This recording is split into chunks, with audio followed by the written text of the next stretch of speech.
Assalamu alaikum. Welcome to the Smart Education Peak.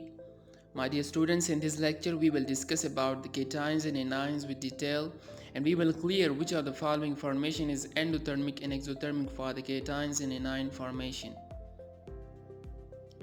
Because inside an atom the number of protons is equal to the number of electron, so atom as a whole is neutral.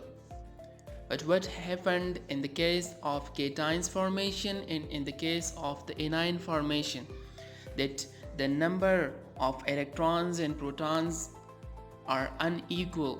There are slight difference among them. Either the proton exceeds the electron or either the electron exceeds the proton. So how cations and anions are formed we will discuss in this lecture. Note that the atoms as a whole is neutral. It is due to the fact that the number of proton is equal to the number of electron, so the atom will be neutral. Now if we want the formation of an ion, and that should be the cations or anion, we have to remove an electron or to add an electron. Now let's move towards that cation and anion.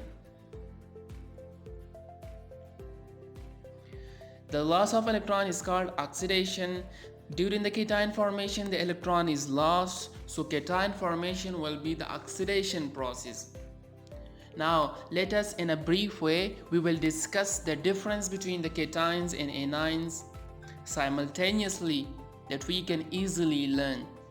Here are the very important concepts inside this topic, that which of the following in the cation formation or the anion formation is endothermic and which of the following is the exothermic.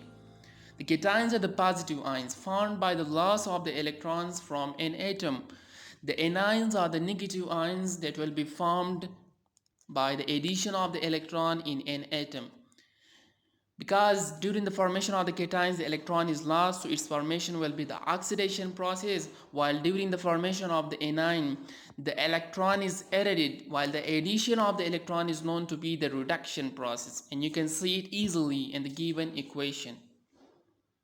The size of the cation will be always smaller than its parent atom, because in the cation the electron of the outermost shell is lost, so the size of the outermost shell will be decreases. As a result, the size of the atom decreases, and simultaneously you can see the formation of the cation will be the endothermic process, because energy is required to move the electron from the ground state to the excited state. To remove it from the outermost shell, we have to provide the requisite energy for the given electron in the outermost shell.